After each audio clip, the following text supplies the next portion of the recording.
episode of African News Review. I'm your host, as usual, Adesoji Iginla, and with me is uh, Comrade in IAMS, Comrade Milton Allimadi, host of Black Star News on WBAI, author of the book Manufacturing Hate, Thank and you, sir. we we bring you our normal news review, although in a very unusual week, but we'll get into the crux of the matter. How are you, sir? How are you, sir? Very good. Excellent. Excellent. Good to see you, comrade. Karibu. Yeah, as always. So without further ado, let's go into the first story, which comes from the Financial Times.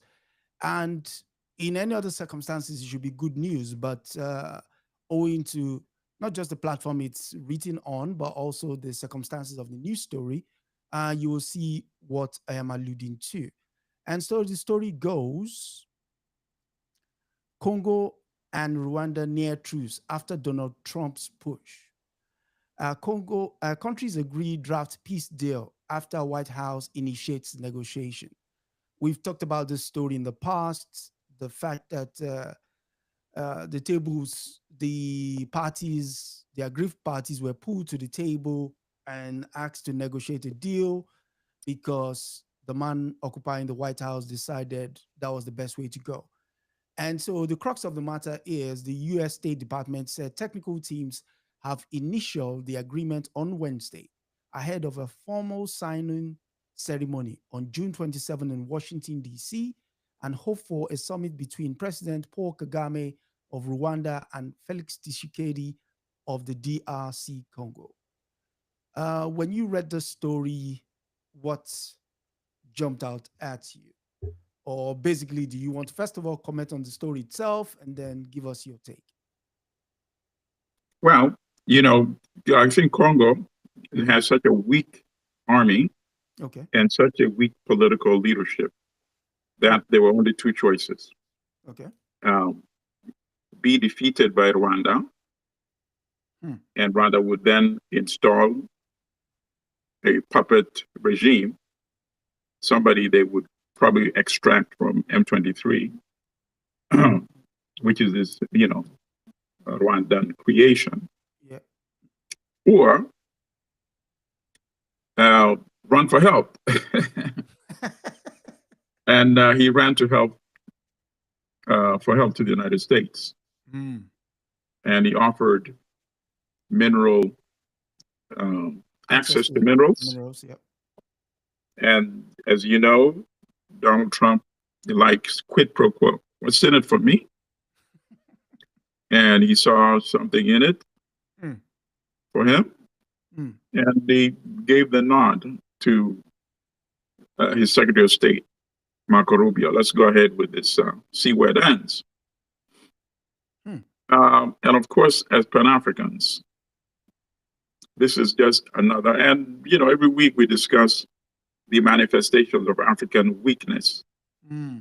political weakness, primarily political weakness. It starts with the bad politics, because then that translates into everything else. Okay. So ordinarily, you would hope that Congo, for whatever issues it has, can rely on fellow African countries, neighboring countries. But in this case, of course, Rwanda is the aggressor. Uganda is another aggressor, Hmm. just stealing Just Congo's resources. Mhm. Um, in the case of Rwanda, a whole set of minerals. In the case of Uganda, primarily gold. Both countries export minerals, resources in excess, particularly last year, in excess than $1 billion stolen from Congo. So, of course, Rwanda is the aggressor. Uganda is another aggressor. Uganda is not going to help mediate, Okay. since it's an interested party with blood on its hands as well, Hmm. under dictator Museveni. They tried at one point to bring in Kenya. And then there are all these reports that the Kenyan president or his associates were also wheeling and dealing, because there are a lot of minerals. There's opportunity to make a lot of money as Mm. individuals, even though the money should benefit the people of the Congo. Tanzania is another major country in the region. And of course, Tanzania, Okay. relatively much more politically stable compared to all the rest. But Tanzania has So, not shown much interest. I think it's so messy. Tanzania is like, you know what? Tanzania intervened once. mhm. I think when it was it 2012 or 2013 when the UN authorized an intervention force to push out M23, and some That of the was soldiers came from that was 20 Tanzania, that was and they 2013. helped to right. They routed M23. They dispersed them back into Uganda and Rwanda. But since then, Tanzania has not shown much interest, and that is why ultimately Tshisekedi ran all the way to the United States, to Washington. So this is the outcome now. It looks like it will materialize. It looks like the U.S. has inserted itself to such an extent that Rwanda has no choice. It's not a question of whether Kagame will allow it to happen. When the intervention was involving the East African community nations, involving some of the SADC nations at one point, even the African Union, Kagame could afford to embarrass those organizations and do what he thought was in the interest of his regime in Rwanda. But now, when you have a major country like the United States involved, he has to be much more careful. It's difficult for him to maneuver himself out of this deal. I think it came to the extent an offer that none of the parties could refuse. You know. Now, there's one other observation I would like to make. I don't know what role Uganda is going to be playing in this. Kagame and Museveni are bitter enemies. Okay. I think each of them does not believe both of them can survive at the same time. You see? So I think Rwanda would do everything to exclude Uganda from benefiting from this kind of arrangement. So that's what I'm going to keep my eyes on. Uganda is not a signatory to the deal. You know, it's the foreign minister of Rwanda and of Congo who were signing initially. And then it's going to be Kagame and Tshisekedi. There's no mention of Museveni in this arrangement. So let's wait and see how this unfolds. Okay, so I've got 3 questions related to this news article. So the first would be, you named a couple of countries there, Uganda, Rwanda, Tanzania. So I suppose the question from the outside looking in would be, what role should the financial institutions, or is the fact that such a deal is going ahead not an indictment on the African institutions, and specifically the regional bodies?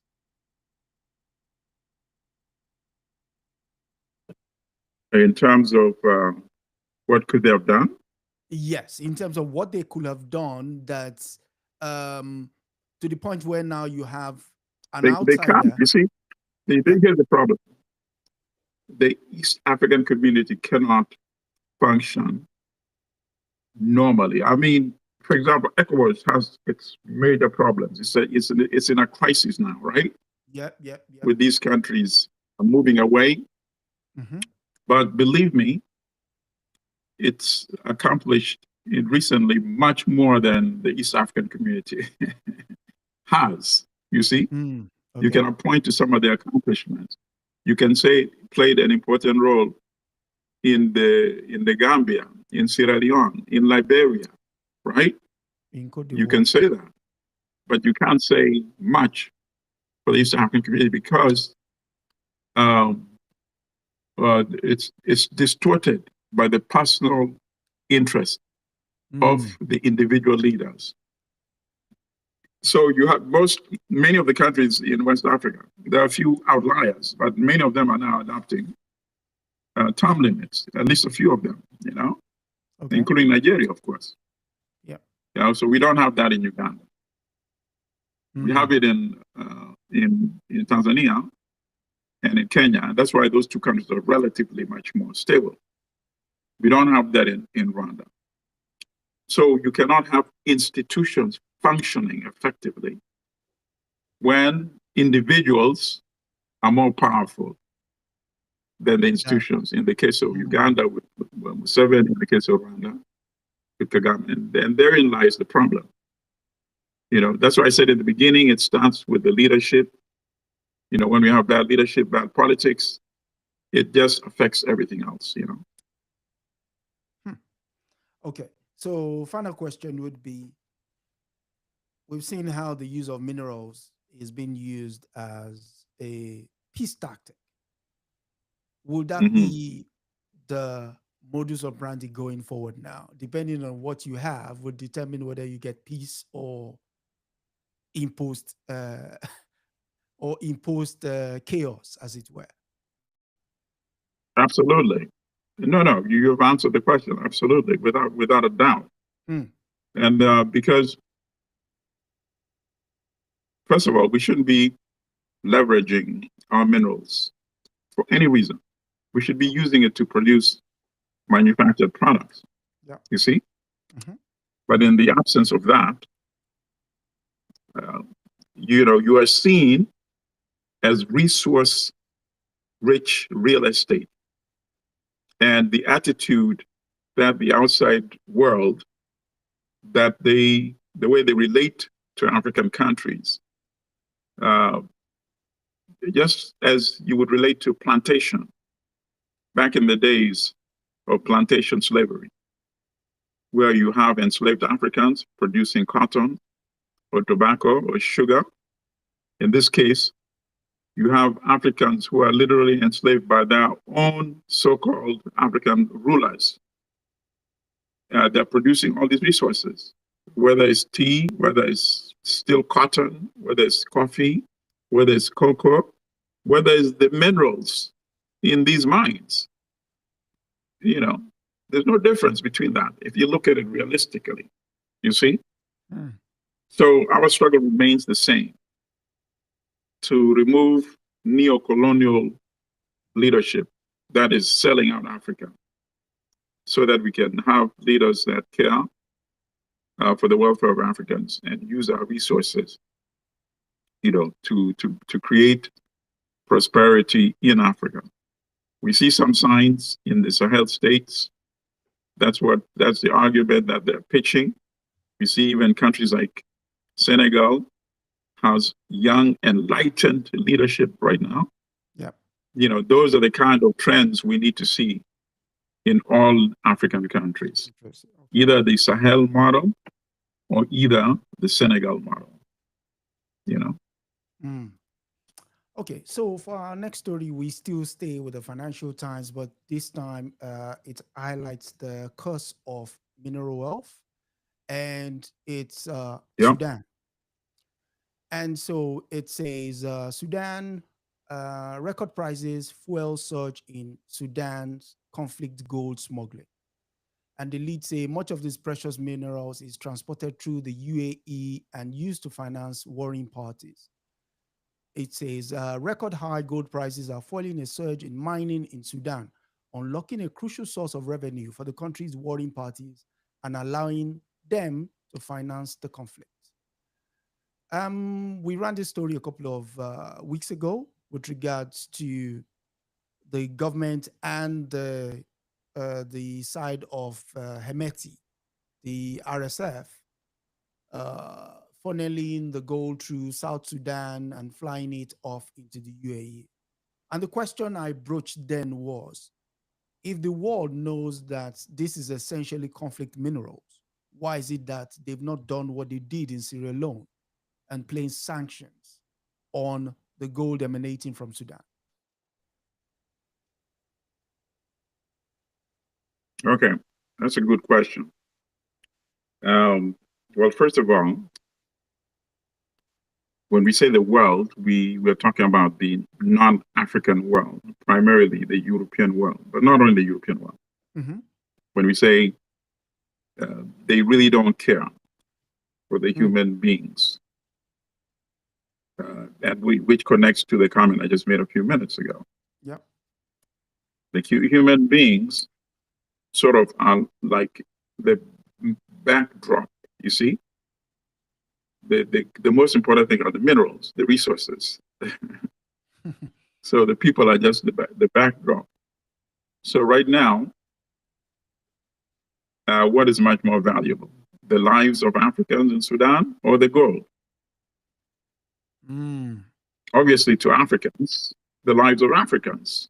But to the countries, the people that are benefiting from the gold, obviously to them, the gold is much more important.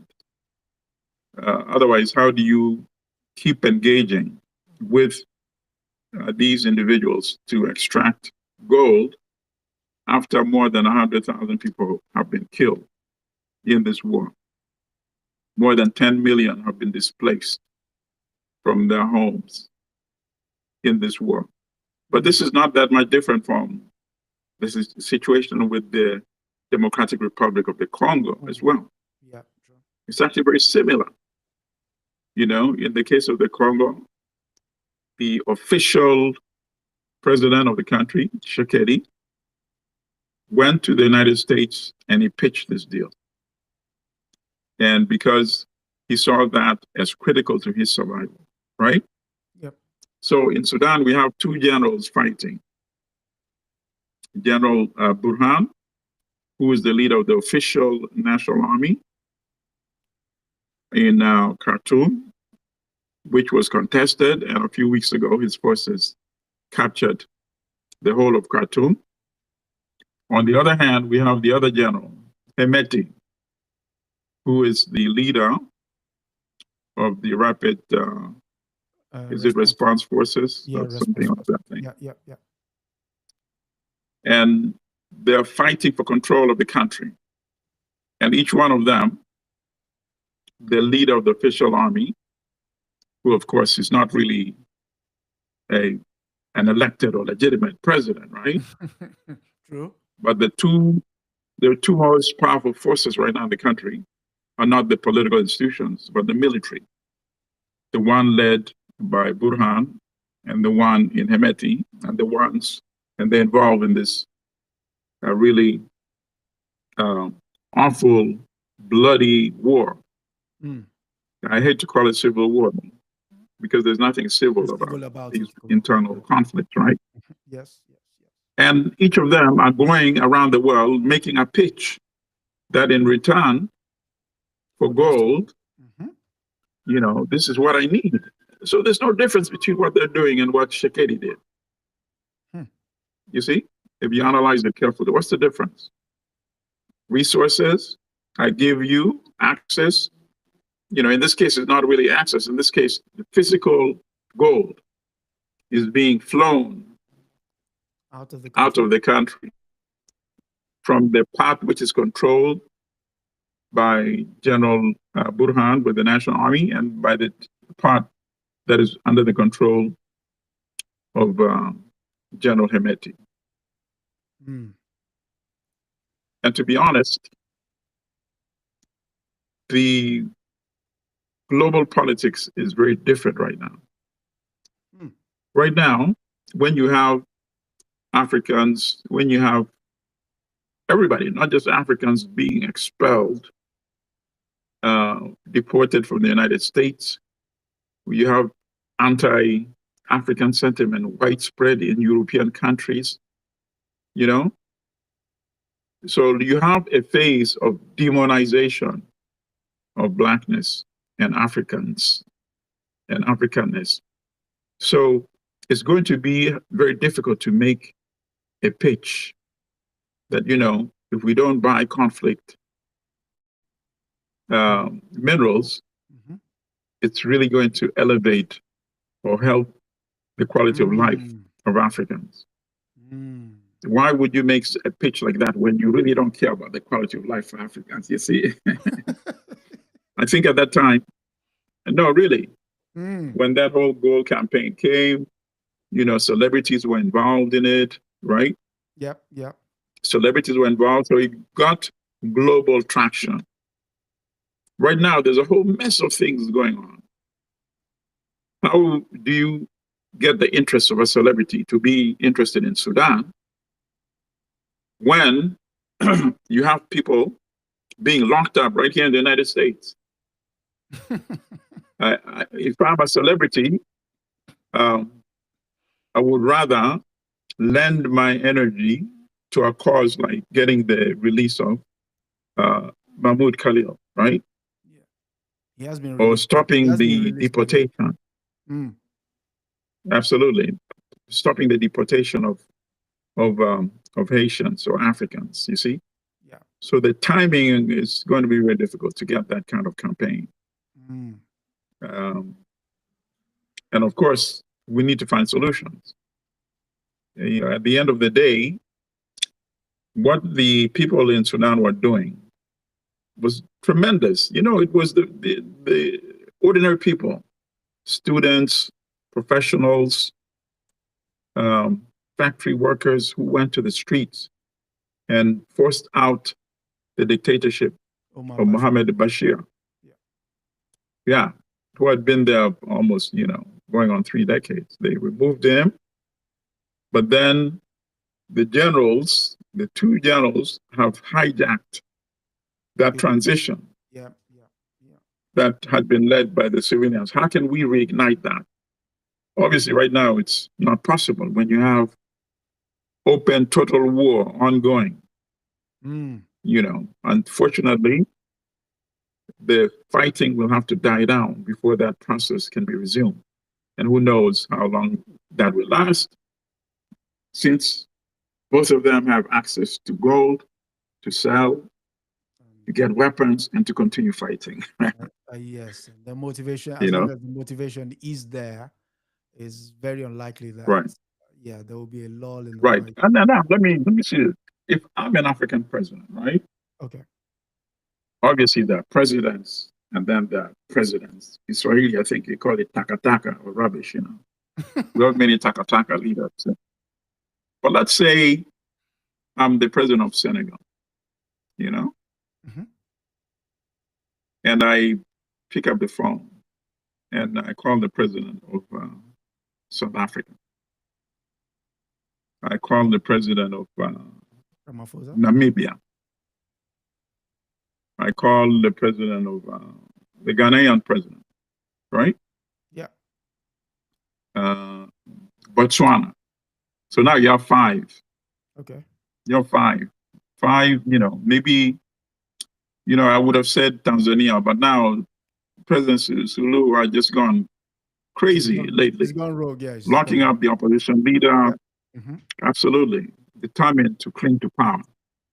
But let's say you find 5 or 6 respectable African leaders, and you say, you know what, let's go and meet with Burhan, and then let's go and meet with Hemeti. Will they reject a meeting of that sort? I don't know. Mm. I don't The know. question, the Because question, how can we just stand and watch this kind of, genocidal war in an African country? mm, So those are just some thoughts. I'm just trying to think outside the box. Where could a new initiative and how can it materialize? I'm thinking outside the box. I'm thinking loudly, so to speak. I mean, there's nothing, one cannot fault you for doing that. The question is, Mm. what would be the motivation for them to do that based on the fact that Well, the I mentioned these. I yeah, mentioned them because these are the ones who I recently get the sense that they still have some moral conscience, okay, okay, okay. based on their statements, based on how they came into leadership, based on how they've conducted themselves. And it's very sad that I could only barely find 5 or 6 to Okay. mention, which shows you the kind of The, crisis we really are in right now. yeah, we do have a crisis. We do have a Very crisis. serious, We have a crisis of leadership. We do very have a serious. crisis. I didn't mention the name of a major country, president of a major country like Nigeria. Think about that. Mm. Because obviously, who would take him seriously? You see, you know. So we have a deep crisis. We have a crisis. We have crisis upon crisis upon crisis. At the same time, as I said, there's some movement in places like the Sahel countries, and of course in Senegal. You hope that spreads to more African countries. Yes, yes.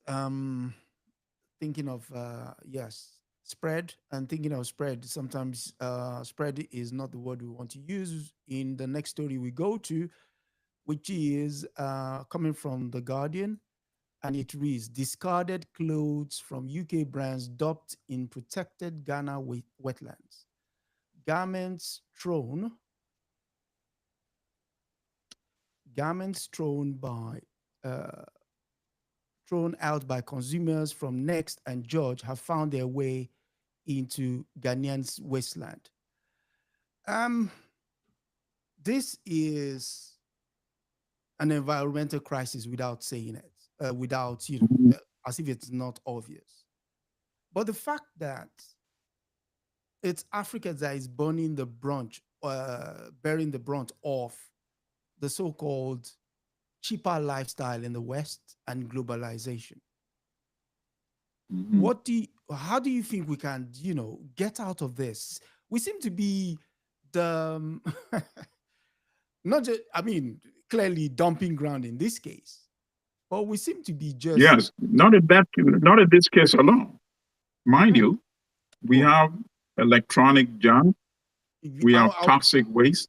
Yes. This is just one example. In fact, this one is probably not even the worst, even though it's terrible. Mm, mm. The We fact have that, go on. uh, expired pharmaceuticals that they sell to us. We have expired food products that they sell to the African continent. Um, so this is one terrible example, Hmm. and it comes down to you buying the products that you should be producing. You Mm. see, Yes, yes, if you were yes. producing, there would be no market for these garbage outfits that they dump in Africa. So, in fact, what they're doing is they're transferring their waste disposal, as you said, Mm. to third parties. Hmm. Um, they're not bearing the cost of their production, you see. It's They're um outsourcing that to Africa. it's really disturbing that here in the West you have protected lands and you know Yep. your birds are taken care of, and okay, so the birds fly north, fly north in summer. In winter they fly down south. Where are they coming to? If this Well, is if I mean, you know no, but if you this see the Guardian, yeah. but look beyond the Guardian even. What Hmm. about the Africans themselves, the inhabitants, the human beings, you see? Hmm. So you think we're culpable So as well? it's a double destruction of ecosystem, destruction of the animal world, the destruction of human beings. It's catastrophic, really. And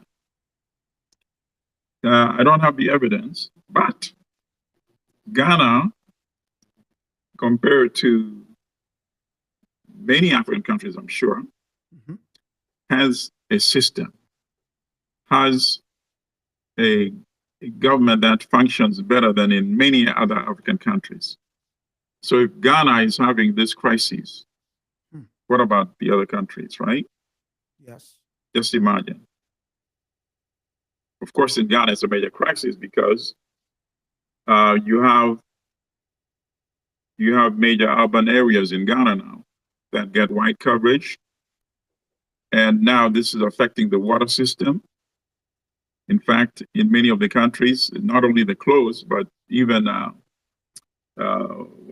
plastic products Yeah. that they also Used dump in cars. Africa. Mm. Exactly. It's clogging up the drainage system, you know? It's Yeah. But thankfully, something like this, you can launch an effective campaign because the clothing industry, with the brand names recognition, you can focus on them and they don't like bad publicity, you see? So this is mm, something you can fight much more than you can fight, much more yeah, effectively than you can fight, at least for right now, yeah, the yeah. gold from Sudan, From Sudan, yeah. you know? Okay. Exactly, because this one you can isolate some brand names and put pressure on them. So you said we can hold them to account in terms of brand names and what have you. Right. Would you say this constitutes or reflects a colonial logic of extraction and simply dumping? Because you alluded to it in the first place that this is stuff that we're supposed to be producing. Hmm. But in this case, now you've Yep. gotten the dye, you've gotten the plants, you've gotten everything. Now you're dumping your used or excess stock into the African market to the Yep. detriment of our own industries. I know there used to be a huge textile plant in Kaduna in the northern part of Nigeria that shuttered years Right. ago simply because of cheap Chinese imports. And Right. this is only contributing more to the problem, not just in terms of lack of opportunities in terms of employment, but also now detrimental to the place where the same people live. Right. Yeah. It's a double destruction. They destroyed your indigenous industries Hmm. and then they burden you with the cost of cleaning up this waste that they should be dealing with in their own countries where they are manufacturing it. Absolutely. And the countries that manufacture, right, Yeah. industrialize, all of them, when they started out, it's like when you have a child, right, you need to support that child Mhm. until the child Comes of can age. stand on its own feet. Yeah. You have to feed that child. You have to protect that child from intervention, anyone or anything that might harm that child. Then that child is ready. And that's Correct. how all of them treated their industries when they started. They gave them that nurturing, that protection. They did not allow outsiders to Compete. interfere Yep. with their new child. They used Protection. tax tariff systems, and then they lifted it once their child was also ready to compete. But with African countries, they won't let you do that. If you do that, they'll cut you off from World Bank and IMF financing. So it's like a Mm. double whammy. You need finance uh, to uh, to build your industries, and the people who have the money to finance you give you conditions that prevent you from building these industries. Mm. Mm. Mm. That's uh, that's a painful. Yeah, but we can't rely on the politics of victimhood as well. That will not take us anywhere. We need to be proactive, like the Sahel countries. They're saying, okay, we have the gold, well, let's do business, but on our terms. You see, they're setting the terms. You don't like it, too bad. You see, they're setting the terms and they're using the revenue to build their countries, unlike those two killer generals in Sudan. You see, And yeah, yes, yes, yes. if they were getting the money they were getting, those billions of dollars, Hmm. the export, they said, I think it was worth $6 billion last year. Hmm. Yeah, okay, so you're getting revenue of $6 billion. You're buying weapons, including bombs, and you're using the weapons to destroy, like Khartoum. The buildings are leveled, right? So you're better off not even having gold in a situation like that. Yeah. I- it's it's really mind-boggling the way the way some of our generals think. I suppose, well, if you're good at following orders, sometimes thinking is not second nature to you. Well, for our next story, we go to the Radio France International, and it's news that Togo has suspended uh, French broadcaster Radio France International and France 24 for 3 months. Uh, the lead says Togo late Monday announced it was suspending French public broadcasters Radio France International and France 24 for 3 months for an alleged lack of impartiality in their reporting. Well, they probably should come here and see what we do. And it says the measure follows repeated failings already reported and formally recalled in matters of impartiality, rigor, and fact checking, according to a statement from Togo's High Authority for Audiovisual Communications. Um, what would you say? I mean, for me, this is a double-edged sword. There are two things here. One is muzzling the Right, press. One is modeling the free press, right, and another thing is the legacy of these so-called public broadcasters leaves much to be desired. So, right. uh, No, I agree with you. It's mm, double-edged sword. mm, I think I think my sympathy or mm, I guess my bias is looking at what is happening on the ground, okay, at that time. So, for example, when I look at the Sahel states, they were being demonized as the cool belt. And then I would say, why are they being referred to as a cool belt? With a negative connotation, right? yes, And the connotation is that if they were not a cool belt, somehow things would be better in those countries. And then I look at what they're doing. They're trying to take control of their economies, right? mm, They're trying to build factories so they can produce, you know, internally. using their They're trying to resources. control their currency. Yeah. Yes, they're kicking out the French imperial, influence. Mm, So when they say there's a media bias yeah. in demonizing them as just a cool belt, Mm, I can understand that and relate to that. You see, but even then, it doesn't mean I would give them a blanket pass, right? mm, You know, I would look at things in that context. But when they commit like egregious,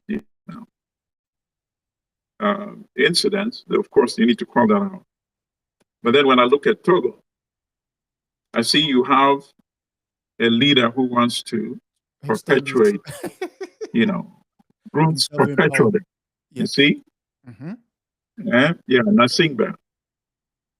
He wants to continue the legacy of his father Yeah. who had ruled. Now he's president, but he's bringing a new system where he would become prime minister and effectively continue ruling the country. You see? So obviously, when he's trying to muzzle media, Mm, in that case, I don't have sympathy. You see, correct. Correct. I don't have sympathy. So I think we have to see it as a case by case situation. Correct. Mm-hmm. And in this case, I believe something tells me that he does not want the coverage of the protests because there's resistance against what he's trying to do. Correct. The opposition groups have come together to resist this power grab by him. So if his government is complaining about media, I'm sorry, I'm not sympathetic with him. I think he has much to hide because what he's trying to do, which is to prolong his rule. So I agree with you. It's double edged. So it's hard to just have a blanket position on these issues. So, I mean, using the media in this case, I would want your take on the For larger globe. example, what specifically do they have beef with? What was covered in a way that was egregious? So if there are specific examples of what they pointed out, we could discuss that and analyze that, right? Correct, correct. But just to give a vague explanation, you know, you know, if you give a vague explanation, Yes. that just confirms my suspicion. But here you are trying to suppress the protest against your attempt to prolong yourself in power. Yeah. You know. Okay. So based on the take of that press, I won't say debacle anyway, being maligned by the government in charge. I want you to sort of extend that lens to the global atmosphere at the moment with regards to the role that the press is playing in drum beating for war. Because I follow you on social media and I saw you posted a post by the New York Times headlined Right. why something to the effect of why I'm paraphrasing now that the case for war has been made, that kind of thing. Right.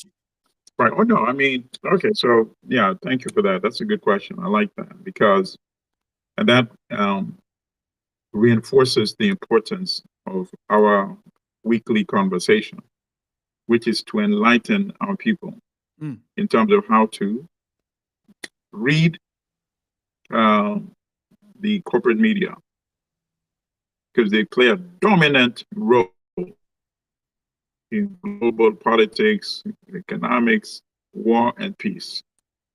So we have a situation, we have the Ukraine-Russia war, right? Yes, correct.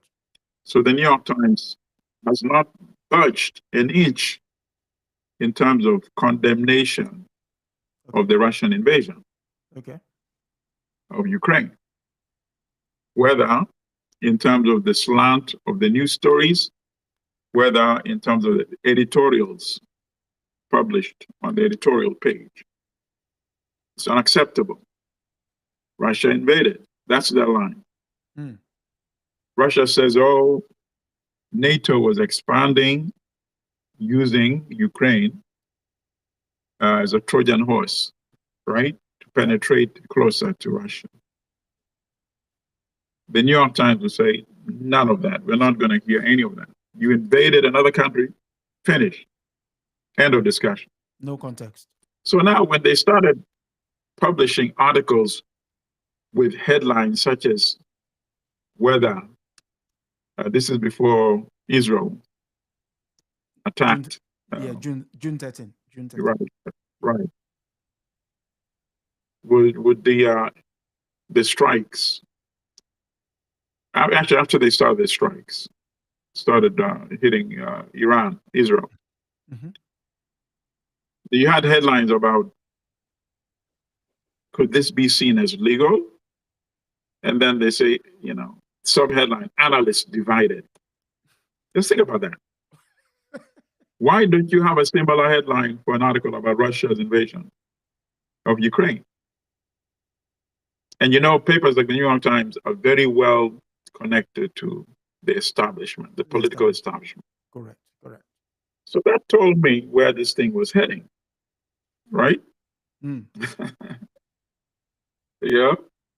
And then when Trump said Iran must surrender unconditionally, immediately, and the Times made that a front page headline, dominating the talk, literally egging the guy on, warmongering. And obviously, you have to look at the history. Yeah. On Iraq, they published a series of articles about weapons of mass destruction. Yeah. Turned out to be false, of course. Yep. But they helped create that narrative, Yeah. the news media narrative that, of course, influences the politics, right? Correct. Correct. On Libya, they were very shameful on Libya. In fact, there's one editorial they wrote admonishing NATO for not bombing Libya sufficiently. These are ghoulish, demonic. And what was the rationale behind that? That if they bomb much more, they would be able to destroy Gaddafi's army much more swiftly and end the war and the suffering. So bomb them into peace. United, would they advocate for the bombing of any European country in order to end the war? So I knew where this was heading. So I must say I was not particularly shocked when the headline yesterday was, United States joins war against Iran. But here's the bigger problem. And it's our problem. This is our problem. It's not their problem. The New York Times, as you know, my focus of my book, I paid a lot of attention to them. I did significant research on them. One of the earliest headlines, which is in one of the chapters in the book, what year was it from? It's from 18 something. I think it's 1876. And the headline was just Africa. And it was making the argument for England to go and colonize Africa. Right? Yeah. He said because the people were, so backward. Part of them, they had human instincts, but part of them were related to crocodile and hippopotamus. Whoa. So in order to take them away from their misery, England should go and civilize them and colonize Africa. So that was their argument then. The Times can make a case, an argument for anything, even regardless of the contradiction. So you are essentially approving Israel launching a war of aggression against Iran, and now the United States joining it. But you're saying, no,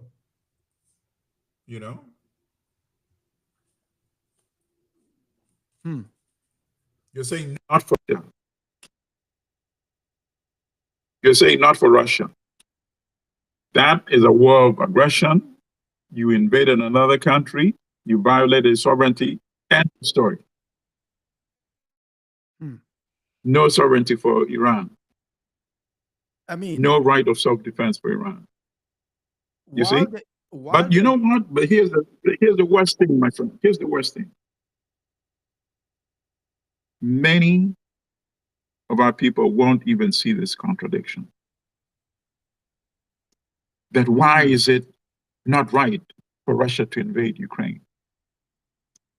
That was the position you took.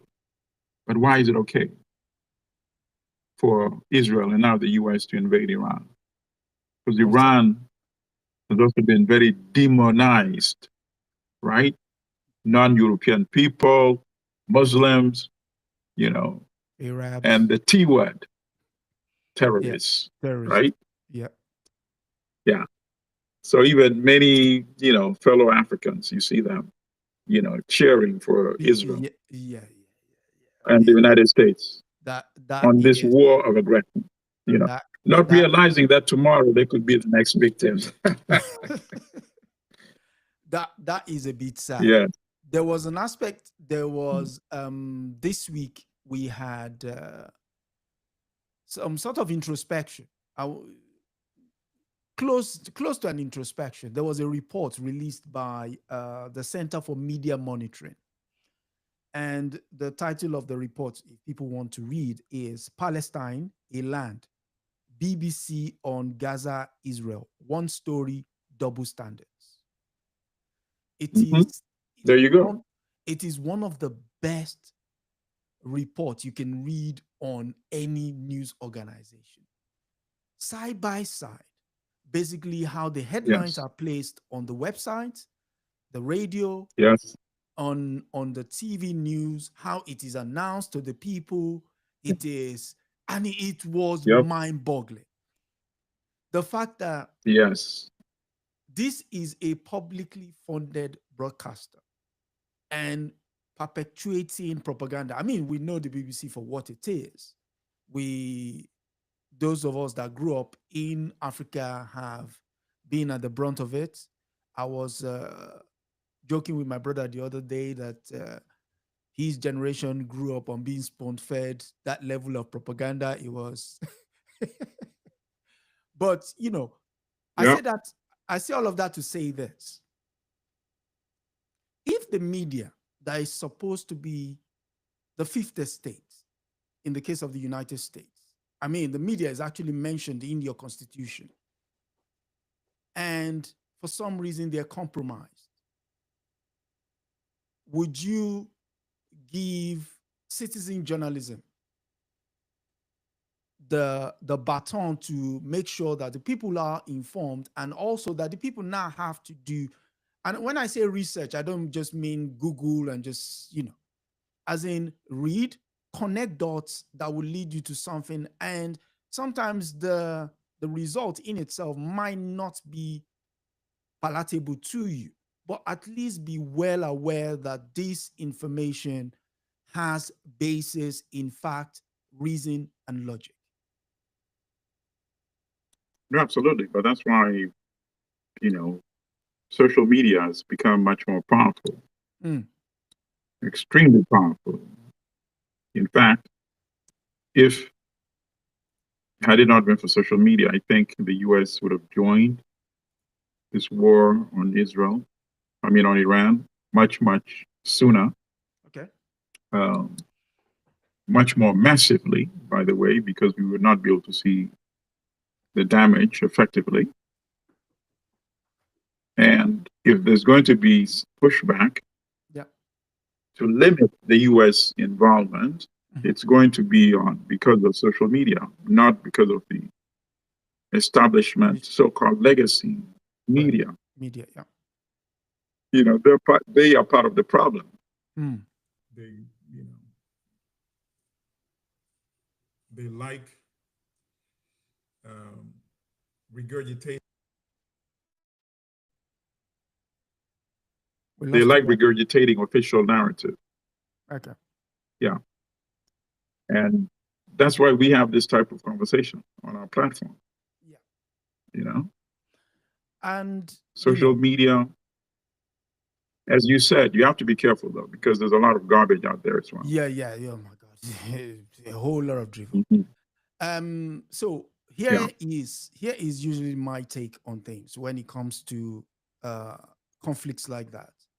There's usually a backstory. In the case of Iran, it's clear. It might not be clear to everyone, but there is a backstory. In 1953, this same Iran that the United States now considers to be a rogue regime had a democratically elected prime minister, Mohammad Mossadegh.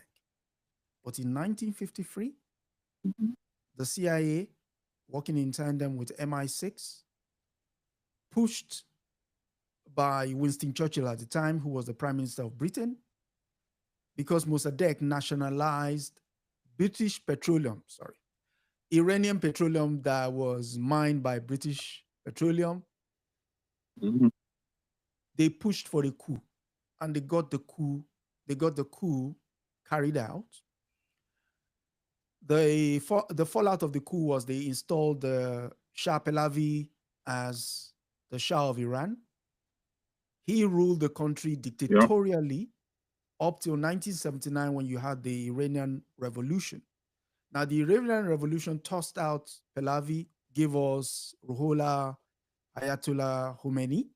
Ayatollah Khomeini would lead, would lead the Iranians for a while.